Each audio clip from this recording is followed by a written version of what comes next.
Thank you for joining the Soul Sisters Cafe.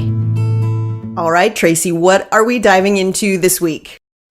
Well, this week I'm diving into sharing 3 separate situations that came up for me where my reaction was very different than reactions that I've had in the past. And of course, want to hear from you as well if you experienced this. Cool. So what do you got? So I'm going to, the first one is with my youngest son, who's 24. He's been backpacking and traipsing around Bulgaria and all over those countries over there. And and he's been gone for it'll be 3 months total. At one place, he didn't get in touch with us for 5 days, which kind of freaked us out. We said, hey, and he's always gotten in touch with us. He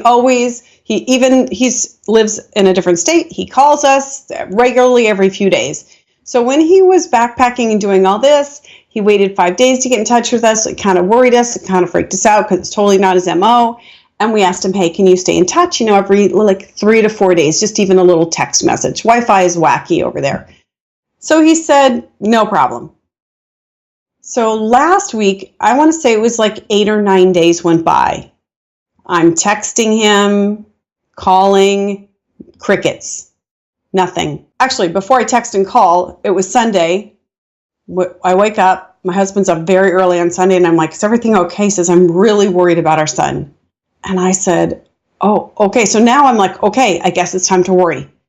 He said, it's been 8 or 9 days. And I'm like, okay, now the stories are starting in my mind. He could be in prison in one of these countries, and there's no way I'm going to know. And they're torturing him. So this is the picture that comes up in my mind. This is one of the many pictures. And I think to myself, well, if that's the case, yes. What would old Tracey have done? Oh, and probably even before 8 days. Oh, yeah. Let's get the before picture. Okay, Larry's given us, we know what Larry's doing, but what would Tracey have 4 years ago done? First of all, those days, every night I would not have been sleeping. I woke up, Larry said it, and I'm like, okay. But before that, very little sleep, lots of worry, lots of fretting, lots of talking my husband's ear. I haven't heard from him. Have you heard from him? And then I would be calling my friends. Yeah, this is what's going on. And I haven't heard from him, and I'm so worried. And I would be doing the intensive worrying for days, sleepless nights. And then also, many like I said, pictures, probably many movies. Many movies, many sleepless nights. And many conversations with my friends about this, what to do, how am I going to deal with it? I was definitely bringing them into my stress and anxiety as well. Cool. Okay. That would have been par for the course. Got it. So these 8 days go by. My husband wakes up. He's stressed out. Okay, I guess it's time. I know how to do this. Right. Which friend should I call? Totally. I know how to do this. Right. It's like getting on a bike. You know how to ride the bike. You don't forget how to ride the bike. Right. So now the stories are coming. As I'm picturing him in this intensive prison with, people torturing him. I'm thinking, well, if that's the case, if this is what's going on, then that was for him. This is for me, right? This experience for the two of us. I'm not too sure why in this lifetime he's choosing that, but I certainly believe that everything is a perfect orchestration, and I never want anybody hurt. Of course, none of us do, and I do trust the divine big picture. So you went way out, you got way macro. I did. Way massively macro. I did get way macro on it. And I thought my husband will be flipped out. It's going to be hard. And I know how to navigate this. I can do this. So that was one scene that I had. What allowed you to go way macro? I mean, to the mother who's saying, how could my child being in prison, being tortured, be for him and be something that he chose, or a perfect orchestration? Yeah. A perfect orchestration. Right. Perfect orchestration. I know it sounds so odd.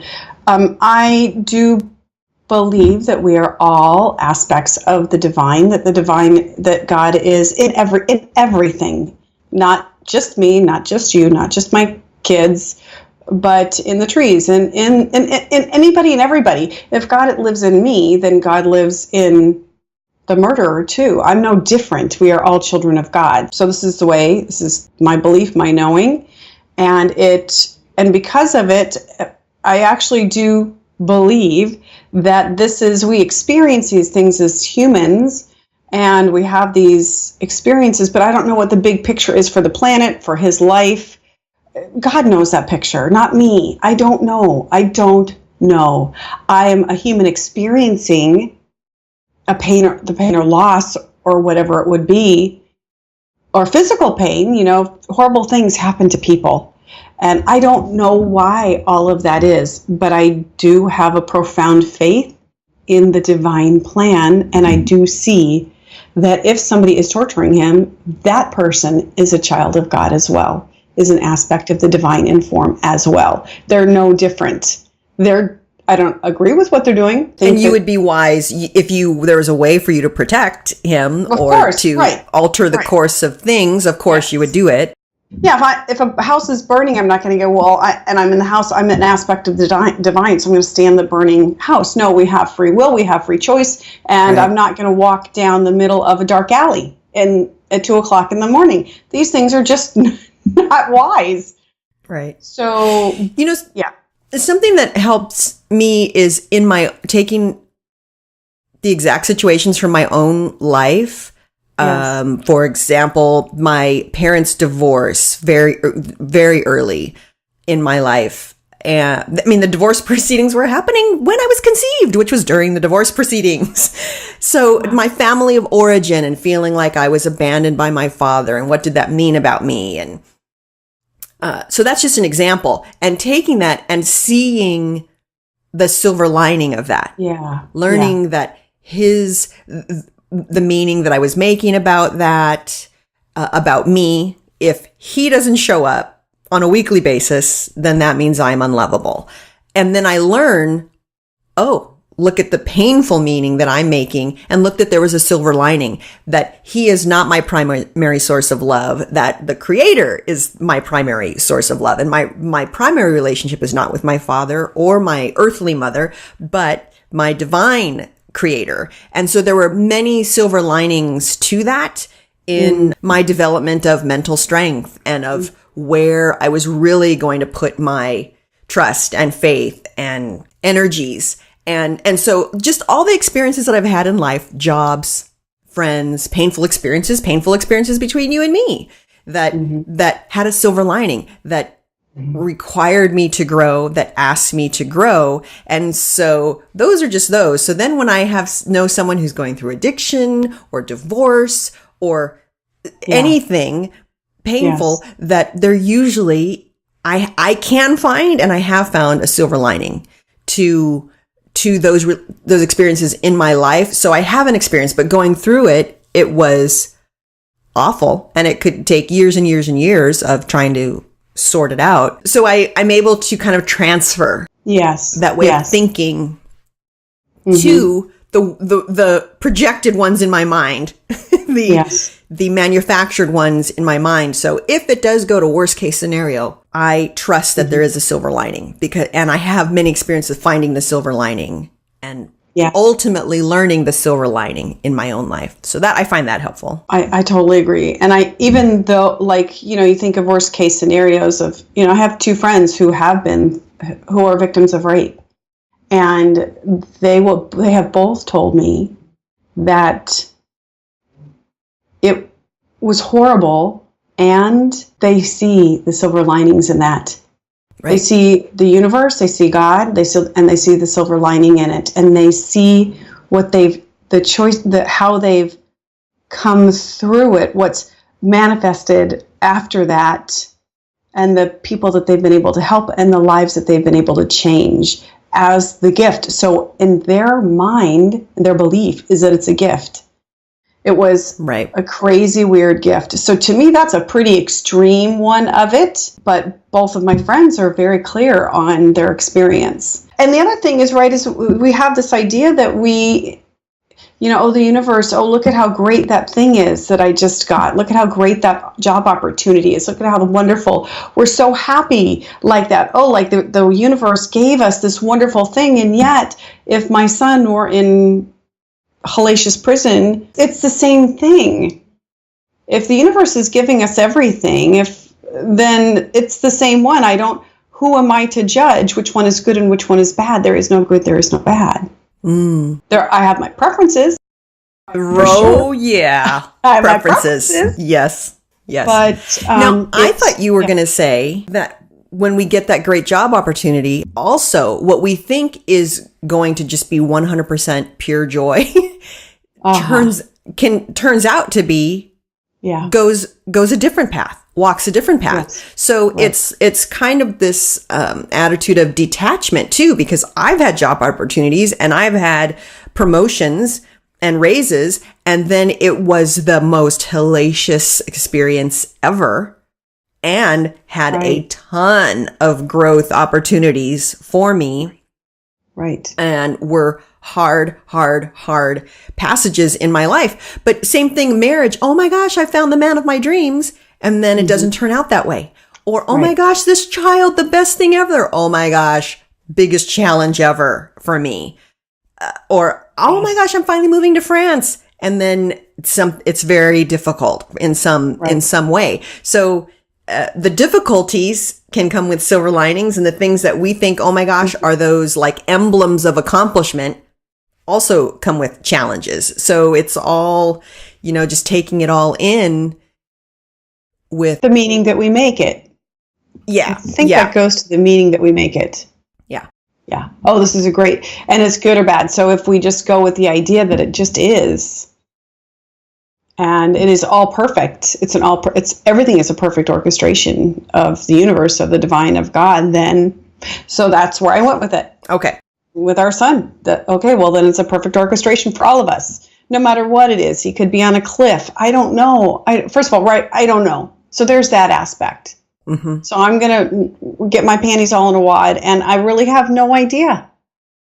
Totally. So can I just interject? Because Amen. The perfect orchestration is a lot of freedom. And also I think we've all had situations where we project, right? Your husband is projecting the most worst case scenarios. Awful. You use the phrase, I think it was, I don't know. We don't know. And so if that's something for myself, worry. I can project. I have a mom with Alzheimer's. I don't know her next phase of life. I don't know when she's living with us, when I might need to make the decision for her not to live with us. She's at the moment continent, but has had periods of, or moments of incontinence. I'm concerned about that next thing. And every time she has those moments of incontinence, it just activates all of my concerns about, am I going to be cleaning up poop nonstop for every single day after this day that there was a poop incident? So much of what I have worried about in my life never, ever comes true. And I don't find that any of that worry helps me with the situation or the circumstance at hand. Correct. So none of those machinations and all of that energy that is expended on worry and watching all those movies in my mind that I'm producing, a little Spielberg, call me Mrs. Spielberg. Horror movies. Poop everywhere, germs everywhere. They are not going to help me the next time there is a poop incident. So for me, in about a year and a half, I've had probably 4 poop incidents. Now, if I'm going to worry all 18 months about it, just for 4 moments that maybe takes me 20 minutes maximum to handle. So 20 times 4, that's an hour and 20 minutes. I can either just handle it or I can worry about it for 18 months. Yes. And use my life energy. So I don't find worry to be very helpful at all. And I just come back to the present moment. And that's one of the ways that keeps me calm and peaceful in reaction to things that I would normally, right? I could be like, tell me about your mom. How's it going with the continents? And, enlist the friends, enlist my man, and just keep the movies going, keep producing those movies in my mind that make me crazy. So that's just continents. I mean, I can worry about money and the future and so many things. But now when I realize, oh my gosh, I'm worrying about something that I cannot be sure has happened or will happen. So this is not useful. This is not a useful use of my energy. And so I come back to the moment. I might start breathing and I'll just say, if she poops tomorrow, if I wake up tomorrow and there's poop all over the bathroom or something, I will handle it then. If it happens, I'll handle it then. But in this moment, I'm in bed trying to sleep, trying to go to bed.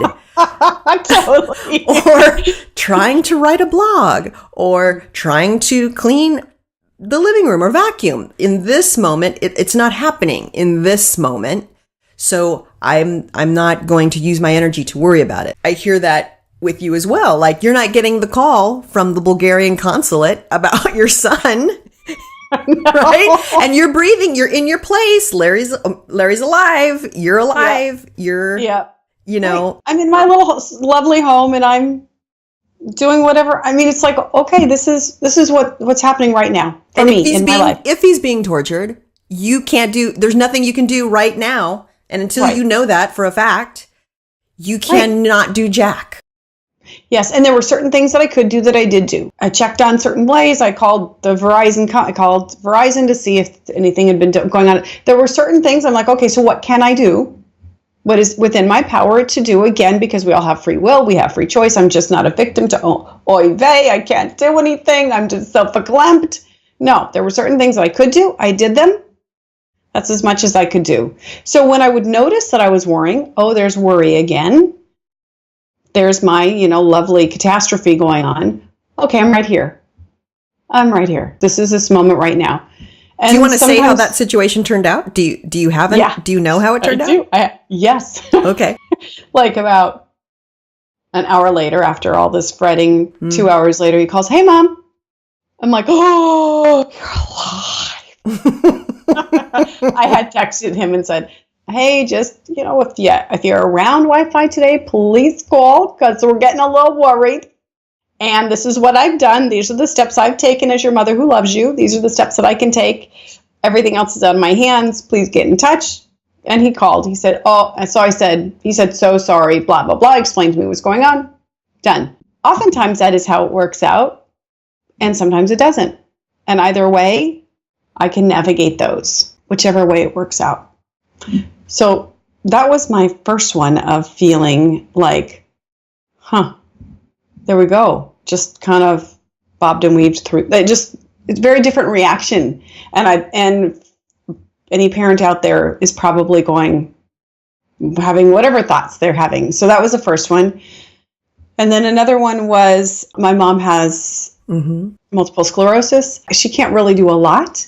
So I was checking her texts and her voicemails because she can't really listen to them or figure out how to do that.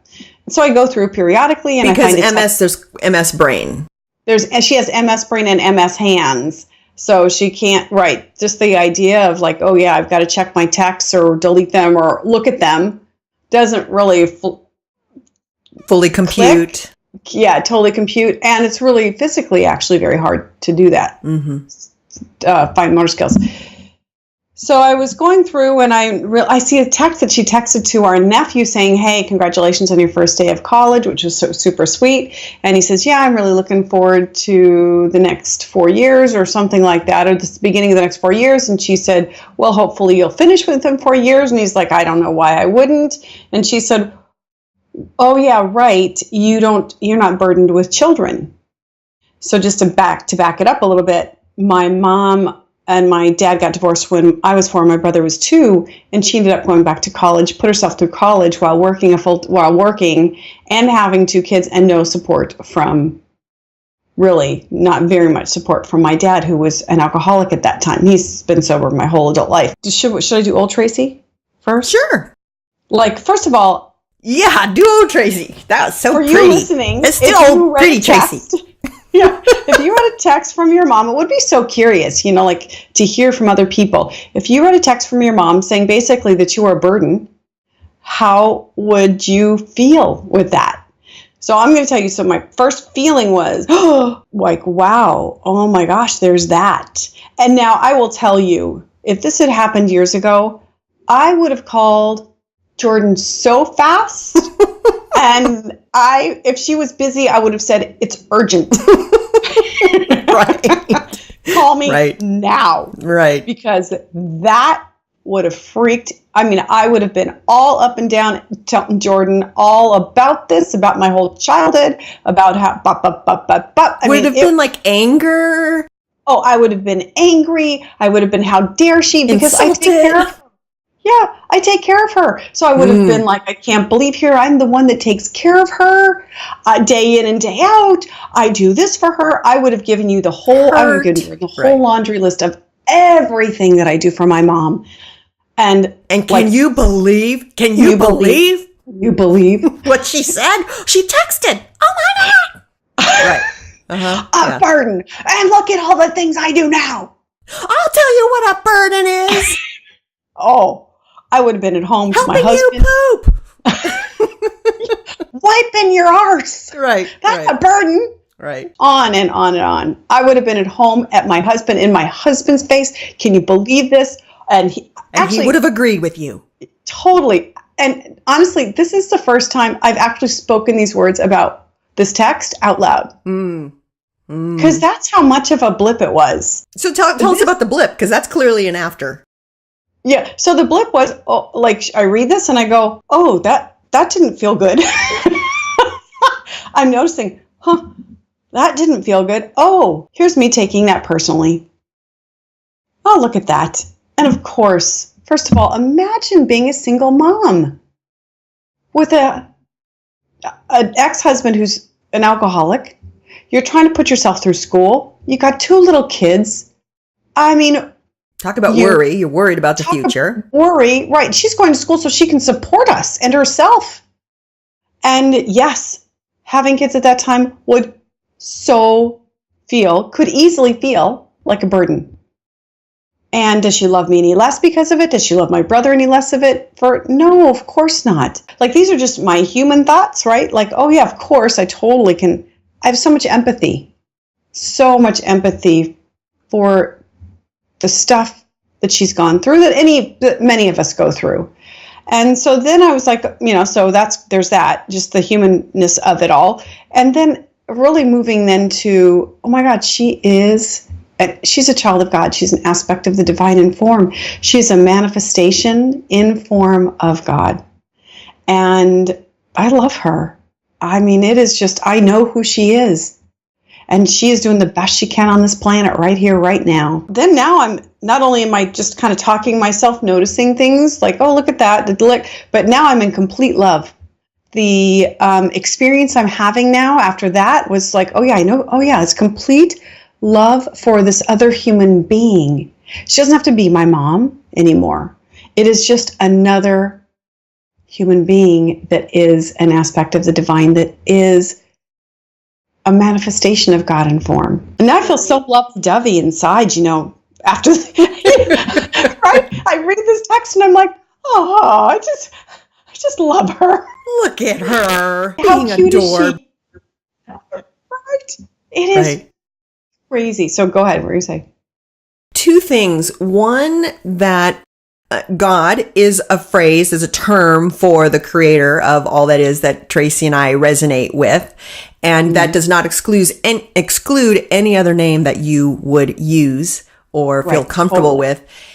And then secondly, I'm thinking about, not only are you seeing her divinity and who she is, but that so much is pouring forth from you, and that shift, because you know yourself as that as well. Right. Now, if you were thinking you're poor, broken, flawed, non-divine, unworthy Tracey, and I did for so often, and I'm making the passageway out of it, that my mom is supposed to fill me up and is supposed to validate me and is supposed to be the one that gives me my validation and fills me up, that to receive a text not to receive it, but to observe a text that says that I'm a burden, which does not do any of those things. It doesn't validate me. It doesn't fill me up. It doesn't give me my worth, is a big problem for someone who's feeling in lack and feeling unworthy and has that belief about themselves at their core. And then they hear that from their mom, would be flip them the hell out and be the basis for that before Tracey flipping out. So I just see so much, that's not the only person in that situation that you were seeing the divinity in. I'm seeing how whole you see yourself, that you can have that perception of her. Yeah, I do think that is significant, Jordan, because you're right. It is. I could not do that before because I was holding myself hostage, waiting for her to affirm me. If she said that I was a burden, then I must be a burden. If she said I was good, I must be good. I did not have any sense of my own divine worth at all. As you know, right? Of course, I mean, that has been the journey to knowing my own worth. Yeah. And when we don't know that, we're so hypersensitive to what our mothers say and what those people of power and authority, sometimes that's spouse, children, bosses, society, our parents, we're just so hypersensitive. That ransom, right? She's the one that's she's one of the key people that's supposed to fill us up, our mothers. Totally. And when we don't need them to do that because we know who we are and we know who they are, it's a game changer. It is a game changer. I'm already full, so I can just whatever, it just goes right back to her. I just know. So yes, it is a massive game changer. And again, that goes to, what are we making this mean? If she writes that text, the meaning that I would have ascribed to it is I was a burden. The meaning that I would have ascribed to it was there's just, all the meaning that I had of myself growing up. I'm high maintenance. I'm too much work. Like that's the meaning. That would have been the meaning of it. Can you explain that? That's so good. That the meaning part. Oh, gosh. The meaning that we describe. Well, I think as human beings, we tend to be meaning-making machines. We just interpret things and we internalize them. That phrase about like the universe doesn't revolve around us, but we all kind of think that it does. And so everything's a reflection on us. So if our beloved doesn't bring us flowers on our birthday or forgets that it's our birthday, what does that mean about us? We're not special enough. They don't love us. We're not lovable enough. We're not important enough. And we take a circumstance and we give it meaning. So if they do bring us flowers, they love us. I'm the center of their world. All is right in our relationship. He's showing me how important I am. I'm important. And we make something mean something. So I'll just take something inconsequential, like washing dishes. Well, he didn't wash the dishes. Well, then he's not going to do his part. He's not doing an equal part. I'm doing too much. If he loved me, he would do the dishes. If he loved me, he would do the dishes, which means he doesn't love me. He doesn't respect me. He doesn't want to be a team player. And this meaning is all optional. That's the key, is that it's a choice how we're going to interpret it. So like I said, when my mom, in another episode, when she was diagnosed, I came with the point of view, this will be challenging and there will be opportunities for me to grow. The vocabulary, the specific vocabulary that I'm loving right now is this is a requirement for growth, a requirement for my soul, but there will be a silver lining. I did have that vocabulary then. That I know that in the end, I'm going to look back and say, I see how I benefited. I see how this asked me to grow or to become more or to love more or whatever, or how I built some muscles and gained some strength there. That's beautiful, because when you take something, for me, like a parent with this whole situation with my mom and her saying basically that we were, quote unquote, she was burdened with children. That was such an amazing opportunity for me to be able to see the love that I have. It was really cool. Because I haven't talked about this, now that you're saying it, I'm realizing it. Honestly, it was just like kind of a blip, like, oh, there's that. That's weird that I kind of went that way with it. And then I was taking care of my mom. I don't know. Right. Next. Then life, next. Life comes in. Tracey, can you help me get to the bathroom? Okay, here we go. Yeah. Whatever. So I haven't even processed it really or thought much about it. So just even the silver lining, the opportunity, of course, is like, wow, to be able to see. It was certainly an opportunity for growth. It was, as Yoda would say, a growth for opportunity. It was, or whatever. I don't know. All right. So you had a third one, right? Was it a third? I had lunch with a friend of mine, and we've been friends for 20 years. She's often said, I'm quite a question asker, which is so true about me. I'm always Jordan.Well. God, yes. Oh, God, the questions that keep coming. It's a relentless stream of questions sometimes, people. It is work being the friend of Tracey Gritz. Oh, how are you feeling in there? What's going on? How'd you take that? Let's deep dive right away. I know, right? So she had called and said, hey, so sorry I was a little off. So I called her, and she had done something very different. I'm not going to really go into it too much because just want to keep anonymity. Privacy. Thank you. That's Jordan knows all the big words. The anonymity word. Privacy. Yes. So she had done something very different than she's ever done in her entire life. And I was like, oh my gosh, how was that doing that? Like that's a massive thing to do something different than you've done your entire life. And she's like, oh, it's so much work with you sometimes. Oh, so much work with you. And I was like, okay, so there's that. I just heard that. So what meaning, let's talk about meaning. What did those words, what did you make those words mean?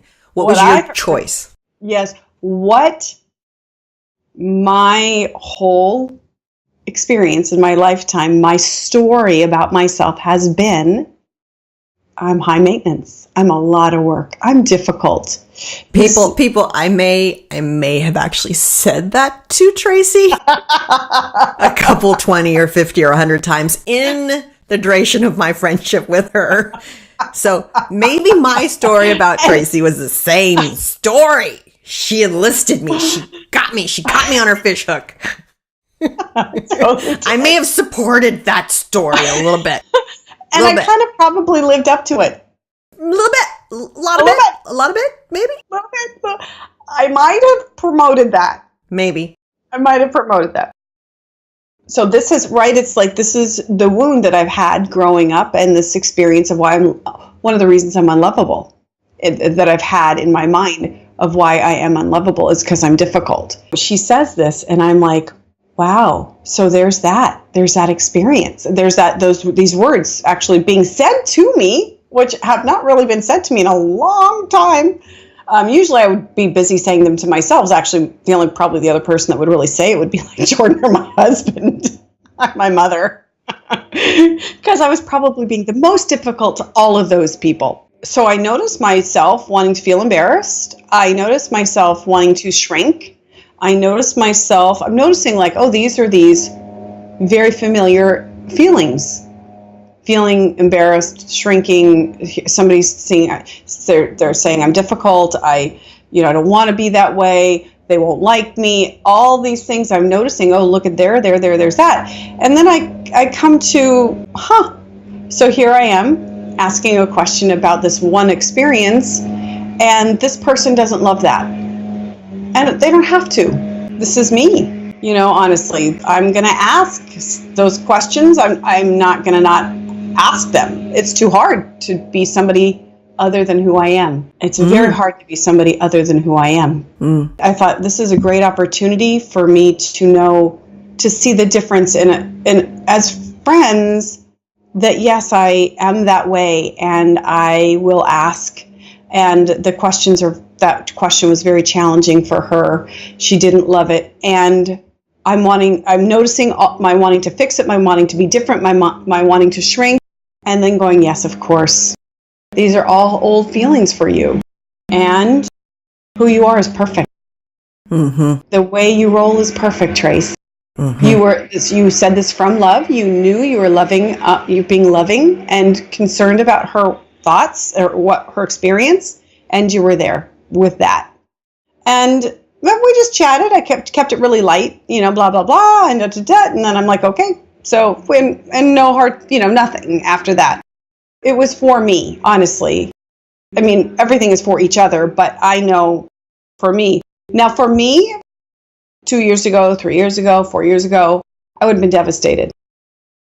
I would have tried to change myself so that I could conform to how it would make her more comfortable. And thinking that there was something wrong, innately wrong with me. And then just, eventually for me, navigating that friendship, the truth of that friendship, and that who knows what's going to happen with that right now. Mm-hmm. Mm-hmm. But it's just good for me to see and to stand in my own truth on it. This is who I am. I'm okay with it. I do love me, and I'm not for everybody. I'm not for everybody. Nobody is. If we're feeling in lack or worried about losing that friendship because of what someone going, oh, I can't handle Tracey anymore. I just, what does it mean about me if a friend walks out of my life? What does it mean if they don't want to see me anymore? What if they think I'm too much? What if they think I'm too high maintenance? And usually the problem is not what they think. It's when we agree or they're just giving us an example of what we already think in our minds. Correct. Because if we don't agree, which is what I see in this new thing, is I'm not for everybody. And that's what she thinks. That question was challenging for her. Yes. And you're not taking it as personally. I'm not for everybody. That's a big step. I mean, for me, having limited friends, to say I'm not for everybody, I'd be like, wait a minute, I need to be for my 4 closest people. Like I need to be, because I don't want to have 3 closest people. I want to have, as many as I have, but to be in our own worth and to be trusting and to have faith is a big passageway to get there, to say I'm not for everybody, especially for a recovering people pleaser such as yourself. God, totally. Is quite a different feeling. And I have molded myself. I have in the past to taming myself down to trying to fit into the box that I think would be comfortable for her. Right. Which is probably very unsatisfying. It's challenging. It was challenging, yes. It is scary to think, like, okay, so what does the future look like now then between us? I don't know. Mm-hmm. And I don't love that thought. But I also honor myself, my own inner truth. And I honor the divinity of the universe, right? It's the perfect orchestration of the universe. That people come and go in our lives. Just because you're friends for 20 odd years doesn't mean that it does have to last that way. That's just a rule that I've had in my life. Mm-hmm. It's not a rule. I don't know what the perfect orchestration is. And it sounds like it's also what we talked earlier in the episode is where we don't know. We don't know what the future is. So it sounds like there's a bit of a movie in your mind. Yes, good job. So if I'm too much for this friend, she will walk. It's a possibility. It's a possibility.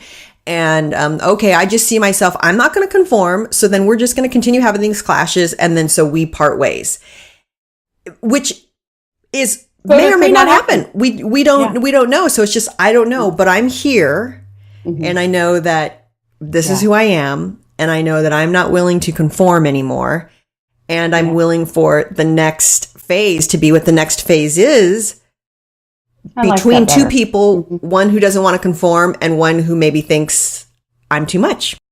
Yes. And I'm just going to go one interaction at a time. I love that. I love that so much. Right. Amen. Like, I don't know what all that looks like. And I feel a lot of, that's fantastic. Thank you. Oh, you're welcome. A lot of faith or trust in the not knowing. Is that accurate? An accurate? Yes. Like really calm. Yes. Moving forward with it, willing for it to be whatever it's going to be. Whatever it is. That is definitely something that, as I was thinking about these 3 situations and wanting to go through this, that what I came to this morning after kind of meditating on this and seeing them all, and there have been many others. I'm walking through the door and I don't know what's on the other side. I'm definitely walking down a path and I'm okay with what it looks like. For all of these things, I don't know. Right. And just continuing to step in faith, really. That's really what it is. Whatever that looks like. I don't know what any of it looks like. Right. So let's dive into that in the next episode. I love that. Also, right now, there's a lot of calm and peace around it. But I have realized that there's some super big judgments and a lot of big fear as well that are shocking. So we will to be continued. To be continued. We'll see you and talk to you in the next episode. Bye, my friend. I love ya. Love ya. Bye.